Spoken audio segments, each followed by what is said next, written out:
हमने इस इक़रा के राज को नहीं समझा। बहुत गौर करना मेरी बात, इक़रा के राज को नहीं समझा। हुजूर उस जमीन पे आए थे जहां की जमीन भी पत्थर थी और दिल भी पत्थर के थे। तवज्जो है मौलाना इख्तियार साहब। हाँ, तारीख ले लिए, जिम्मेदारी पूरी नहीं हुई, तकरीर पूरी ना हो जाए। इक़रा का मतलब समझिए, हुजूर जिस जमीन पे आए वो जमीन बोलो पत्थर की थी। लोगों के दिल भी कैसे पत्थर थे? बेटियों को जिंदा दफन करते थे। मेरी बेटियां मेरी बात सुने, बहुत गौर से सुने। आज एक फितना बड़ी तेजी से चल रहा है, इर्तिदाद का फितना। बेटियां धर्म छोड़ रही हैं और इश्क के तूफान में अंधी होकर के ना जाने किस किस के गले पड़ जा रही है। फिर कुछ दिन के बाद रोडों पे पड़ी मिलती है, कभी बैग में मिल रही है, कभी कटिंग ट्रेन में मिल रही है, कहीं नालियों में मिल रही है, कहीं लाशें जला दी जाती है, कहीं मोमबत्ती में पैक कर दी जाती है।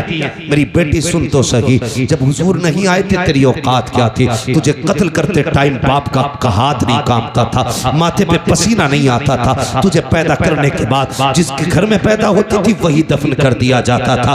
आज दुनिया तालीम तालीम गाती है, जिसकी तालीम के चर्चे हैं। अगर उस मुल्क की बात की जाए तो उस मुल्क कि बर्तानिया की अपनी हकीकत ये थी कि किसी कमजोर को जीने का अधिकार नहीं था। अगर कोई बच्चा कमजोर पैदा होता तो गवर्नमेंट का हुक्म ये था कि सगी माँ बच्चे को लेकर के जाती, पहाड़ से नीचे फेंक दिया करती थी। बच्चा मर जाया करता था। मजबूत बच्चा होता तो उस बच्चे को जीने का अधिकार था। सोच तो सकी, न बेटी जिंदा रह सकती थी न कमजोर जिंदा रह सकता था। इसी बर्तानिया की तारीख है। एक माँ को खुदा ने बेटे से नवाजा, जब उसकी गोद में बच्चा आया, बड़ा कमजोर बच्चा था। हुकूमत का पैगाम आ गया कि बच्चा जिंदा नहीं रह सकता, अगर कमजोर रहेगा मुल्क की कमजोरी का सबब बनेगा। जाई से जाकर के पहाड़ से फेंक दे। माँ होती है यार, अगर काना बेटा हो तब भी माँ के लिए चांद होता है, काला बेटा हो माँ के लिए सूरज होता है, अपाहिज बेटा हो माँ के जिगर का टुकड़ा होता है। माँ को औलाद बड़ी प्यारी होती है। हुक्म आया है हुकूमत का, बेटे को पहाड़ से जाके फेंको। माँ ने बेटे को सीने से लगाया, पहाड़ की चोटी पर गई, जाके नीचे को झांक के देखा, गहराई थी। माँ का दिल तड़प गया, रोने लग गई। कहती बेटे अगर हुकूमत का खतरा ना होता तो मैं तुझे सीने से लगा के पालती, पूरी जिंदगी कांधे पे रखती। ए मेरे बेटे मजबूरी है, क्या करूं? माँ ने ये कह के बेटे को जब सीने से जुदा किया, पहाड़ से नीचे फेंका, माँ के हाथ उठ गए। रो के कहा था या अल्लाह कब तक ये बेटे मारे जाएंगे, कब तक कमजोर मारे जाएंगे? खुदा की कसम जब ये सदा निकली उसके दिल से, 12वीं तारीख को मक्के से ऐलान किया गया था अब कोई कमजोर नहीं रोएगा। जिंदगी देने के लिए अब्दुल्ला का लख्ते जिगर आ गया। नारे तकबीर, नारे रिसालत, उलमा अहले सुन्नत, अज़मत मुस्तफा कॉन्फ्रेंस, अल्लामा मुफ्ती अहमद रज़ा साहिब क़िबला। नारे तकबीर, सरज़मीन सीलपुर, नौजवान सीलपुर। बहुत खूब हज़रत, वाह वाह वाह। तवज्जो है, कोई औकात नहीं थी, सिर्फ मुसलमानों पे नहीं पूरी इंसानियत पे कर्म किया है मेरे नबी ने। ये जो डिबेट में बैठ करके ना पीला जुब्बा पहन के बकवास करते, सामने आ कसम खुदा की हुजूर की सीरत पर यही कहता उठेगा मैं मुजरिम हूँ आका मुझे साथ ले लो, कि रास्ते में है जा बजा थाने। खुदा की कसम हमारा नबी वो है जिसने सर झुकाना नहीं सिखाया, जिसने सर उठाना सिखाया। सर उठाना सिखाया है। कमजोरों को जिंदगी हुजूर की वजह से नहीं। ये बर्तानिया की तारीख है। फिर अरब की तारीख आप देखें, बाप बेटी को कत्ल कर देता था। एक दिन ना हुजूर बैठे, बहुत गौर से सुनो, तवज्जो है सारे लोगों। अभी थके तो नहीं है पीछे वाले लोग, नहीं थके, अल्लाह सलामत रखे। और हुजूर का जिक्र है, हुजूर का जिक्र है। वो कहा था किसी ने नात खानी मौत भी हमसे छुड़ा सकती नहीं, कब्र में भी मुस्तफा के गीत गाते जाए। बेशक बेशक बेशक, हाँ कब्र में भी मुस्तफा के गीत गाते रहे। ये थी बर्तानिया की तारीख। अब देखें आप अरब की तारीख, हुजूर की बारगाह। एक सहाबी, बेटियां मेरी बात बहुत गौर से सुनो, जब सर से दुपट्टा उतरने लगे ना तो ये बात याद रखना, जब जी चाहे ना दुनिया के फैशन में डूबने का, तब ये बात याद रखना। सुहाबी हुजूर आके हुजूर के कदमों में बैठे, नाम है दाहिया कल्बी। कहते हैं या रसूल अल्लाह, अभी ईमान नहीं लाए। कहते हैं बड़ा गुनाह किया मैंने जिंदगी में, क्या मैं बख्शा जाऊंगा? तो हुजूर ने फरमाया दाहिया तौबा कर ले, बख्शवाना मेरा काम है। हजरत दाहिया कल्बी ने अपने कुफ्र से तौबा की और इस्लाम के दामन में आए। जैसे दामन में आए ना, फिर हिचकी भर के रोने लगे। बहुत गौर से बात सुनिएगा जी, हिचकी भर के रोने लगे। हुजूर ने फरमाया दाहिया अब क्या हुआ? कहते हुजूर हाँ गुनाह बहुत बड़ा है, लगता नहीं बख्शा जाऊंगा। जिब्रील आ गया, महबूब दाहिया कल्बी से कह दो अगर इसने तौबा कर ली ना तो अल्लाह पिछले सारे माफ कर देगा। तो हुजूर फरमाने लगे दाहिया, अल्लाह कहता जिसने पिछले से तौबा कर ली मैं आइंदा उसको नहीं दिखाऊंगा। कहते हुजूर को नहीं बहुत बड़ा है। हुजूर ने फरमाया बताओ क्या गुनाह? कहते हुजूर मैंने ना अपने कबीले की 70 बच्चियों को जिंदा दरगोर किया था। कितनी? 70। जोर से कितनी? यहीं रुक के एक बात कहूं, पहले दफन जिंदा दफन किया जाता था पैदा होने के बाद। पहले बेटियां पैदा होने के बाद मारी जाती थी, आज बेटियां पैदा होने से पहले मार दी जाती हैं। गलत नहीं कह रहा, जो डॉक्टर हैं वो मेरी बात की तस्दीक करेंगे। सिर्फ इस खतरे से बेटियों को मां के शिकम में मरवा दिया जाता है कि इसका जहेज देना पड़ेगा, इसकी शादी करनी पड़ेगी। हाँ, कई डॉक्टरों की रिपोर्टें मेरे पास हैं और कई सारे डॉक्टर्स मेरे राब्ते में रहते हैं जी। लोग जाके कहते हैं जो चाहे कीमत ले लो, कत्ल करो इसको, हमें बेटी नहीं चाहिए। मैं सिर्फ इतना पूछना चाहता हूं, जो मां के शिकम में पल रही है इसका कसूर क्या है? यही कि ये एक बेटी है, इसकी इतनी गलती है कि ये बेटा ना बन सकी।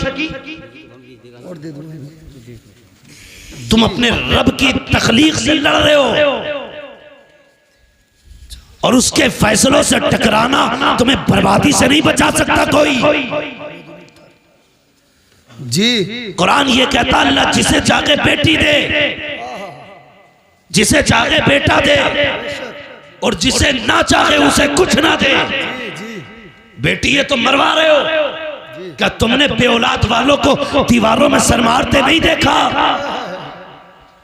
किस मजार पे नहीं गए? अल्लाह एक औलाद दे दे, बेटा ना सही बेटी दे दे। भीख मांगते देखा है मैंने लोगों को, जब उन्हें देखता हूँ तो हैरत होती है। मैंने के एक ये है जिन्हें कुछ नहीं मिला तो तड़प रहे हैं, एक वो है जो बेटियों को माँ के शिकम में मार देते हैं। तुझे क्या लगता है जिस बेटी को तूने माँ के शिकम में मारा उसको कोई नहीं जानता था? कई बार तो ऐसा हुआ जब बच्चियां माँ के शिकम में बड़ी हो जाती हैं, दवाओं से नहीं मारी जा सकती, उनको काट काट के जिस्म से निकाला जाता है। वो बता तो सही, तेरे पैर में कांटा लग जाए तेरी आंख निकल जाती है, नाखून काटते वक्त ब्लेड लग जाए तेरी चीख निकल जाती है, पैर में शीशा लग जाए लंगड़ा के चलता है, इतने से जख्म से तेरे होश उड़ जाते हैं। बता तो सही, जिस बेटी की माँ के शिकम के अंदर पैर काटे जाते होंगे उस बेटी पे क्या गुजरती होगी? जिसके आज़ा के टुकड़े किए जाते होंगे उस पे क्या गुजरती होगी? और यार तेरे पास जबान है, तू चीख के कहता है, ठोकर लगे तो कहता हाय माँ, कांटा लगे तो कहता हाय माँ, दर्द हो तो कहता है हाय माँ।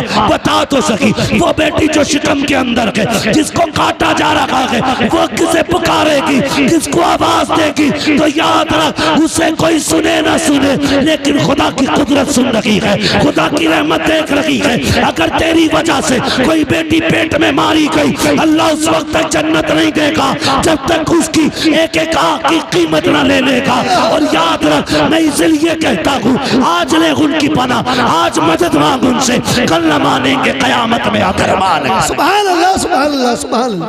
बहुत खूब कल भी बेटियां मारी जा रही थी, आज भी मारी जा रही है। फर्क है, कल बचपन में मारी जा रही थी, आज निकाह के बाद मारी जा रही है जी।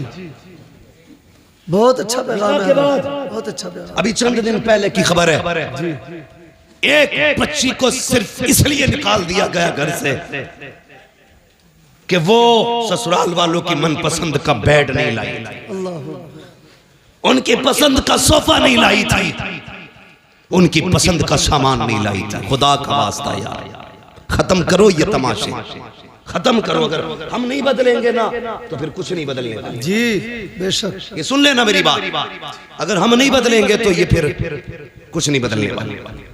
खत्म करो यार, बेटियों के आंसू नहीं देखे जाते, नहीं देखे जाते आंसू बेटियों के।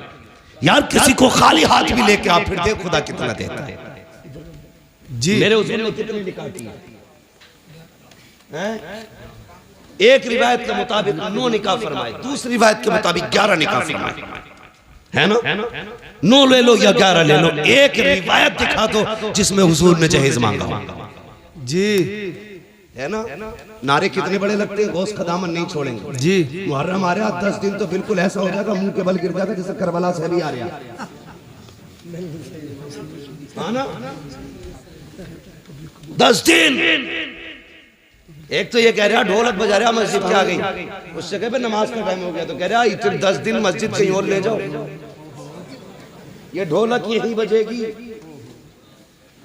ये है हमारी हकीकत भाई, सच है हम उनके नाम पे जिंदा हैं। ये भी सच है कि उन्हीं के नाम पे बख्शे जाए, लेकिन इतनी सच्चाई और बना जो किरदार उनका था वो किरदार अपना बनना है ना? आपके गांव में तकरीबन 3000 वोट है, मुस्लिम वोट लगभग, आबादी काफी होगी। ये वोट कम होते हैं, आबादियां ज्यादा होती हैं। बड़ा मजा आता है, हमें आपस में वोट भी कटवाते रहते हैं, आपस में ही काटते रहते, अपने लोगों को लिस्ट से बाहर करते रहते। कल एनआरसी होगा, फिर क्या होगा? ये सितम न करो किसी पे, हाँ बेईमानी करने के लिए किसी का नाम न कटवाओ। जो नाम कटवाने की साजिश करे, ये सियासत हमारा काम नहीं है, लेकिन फिर भी बता के जा रहा हूं, जो किसी का वोटिंग लिस्ट से नाम कटवाए उसे लात मार दो, इसलिए कि जो हुजूर की उम्मत का नहीं हो सकता वो तुम्हारा नहीं हो सकता। क्या बात है, वाह वाह वाह, क्या बात है, बहुत अच्छा है। ये याद रखना जी, जो उम्मत का नहीं हो सकता वो तुम्हारा नहीं हो सकता, नहीं हो सकता है, इसलिए ख्याल रखना भाई। तू जीते या हारे ये तो रब की तकदीर है, मगर किसी का हिंदुस्तान में रहने का हक न छीन। जी मालूम है कभी कभी एक वोटिंग लिस्ट में नाम ना हो तो एक इंसान को कितनी दिक्कतें हो जाती हैं। जी सब जानते हुए भी सितम करते हो, अल्लाह को मुंह दिखाना है। बेशक बेशक, फिर धनिया 5 साल रहेगी, जी 2.5 साल में भी मर सके, जी बहुत अच्छी बात और है। अगले दिन भी कोई गोली ठोक सके। जी मरे जीत के ला रहे थे वो क्या लिस्ट, क्या बोलते हैं उसको भाई, कागज जो दिया जाता बाद में, जी पर्चा खरीद के प्रमाण पत्र ला रहे थे जी, घर तक ना पहुंचे, वो लिस्ट में हुई कफन में लग गई। अल्लाह, मौत का कुछ पता है जी नहीं ना, अल्लाह रसूल की रजा के लिए जी, बेशक बेशक, सिर्फ अल्लाह रसूल की रजा के लिए। भाई मैं जो बात अर्ज कर रहा था, तवज्जो करें मेरी बात, अल्लाह तौफीक देना तो किसी से डिमांड ना करो। बेशक बेशक, कई बेटियां मार दी, और एक बच्ची का खुद फोन आया, उसने कहा मौलाना अल्लाह ने 2 बेटियां दे दी हैं, 1 साल हो गया मेरा शौहर बुलाने नहीं आया। अल्लाह अकबर, कहती मेरे बाप ने मुश्किल से रुखसत किया था मुझे, मुश्किल से रुखसत किया था। वो कहती है लेकिन मैं 1 साल हो गया बाप के घर। कहती मेरा बाप मुझसे ये तो नहीं कह सकता निकल मेरे घर से, क्योंकि उसकी बेटी हूं, लेकिन मुझे ही पता मेरा बाप कितनी मुश्किल से गुजारे कर रहा है। मैंने कहा बात क्या? उसने कहा तावीज़ कर दें आपके मेरा शौहर लेने आ जाए। मैंने कहा वजह क्या? उसने कहा खुदा ने 2 बेटियां दी। इस बात पे सास नाराज हो गई कि तेरे पेट में बेटियां बेटियां, बेटा क्यों नहीं है? इस बुनियाद पे मेरा शौहर मुझे बुलाने नहीं आया। ए मेरी बेटी, मेरी बहन, आज तू सास है, कल किसी की बेटी भी थी, अपना कल्ब देख लिया कर, किसी की बेटी पे सितम न कर। आज तू किसी की बेटी पे सितम करेगी, कल तेरी बेटी को बचाने वाला कोई नहीं होगा। याद रखिएगा, हर बंदा चाहता चाहता है मेरी बेटी शहजादियों की तरह जिंदगी गुजारे, मेरी घर की बहू नौकरानी की तरह जिंदगी गुजारे। याद रखिएगा, अगर तुम चाहते हो कि तुम्हारी बेटी के नसीब अच्छे हो तो जिम्मेदारी तुम्हारी बनती है तुम दूसरे की बेटी को इज्जत दो, अल्लाह तुम्हारी बेटी को इज्जतों के ताज अता फरमा दे। बेशक बेशक हम नहीं करते ये, हम या रसूल अल्लाह, या रसूल अल्लाह, जिंदाबाद जिंदाबाद। हजरत दाहिया कल भी है, आके बैठ गए, बात बढ़ जाएगी, वक्त बहुत तेजी से गुजरता जा रहा है। आके बैठ गए, या रसूल अल्लाह गुनाह बहुत किया, 70 बेटियां मारी, काफिर का दिल नहीं पसीजा, लेकिन 2 बार हुजूर हाथ कांप गए। मेरे हुजूर ने फरमाया कब? कहने लगा ये जो आखिरी बेटी मारी है ना, इससे पहले मैं अपनी 7वीं बेटी को ना कुएं में फेंकने गया। कहते मैंने जब कुएं में बेटी को फेंका ना, उसने उछाला लिया, बाहर आई, उसने कहा था मेरे अब्बा मैं डूब रही हूँ। बस इतना सुनना था, हुजूर की हिचकी बंद गई। हुजूर फरमाते फिर क्या है? उस बेटी ने क्या कहा?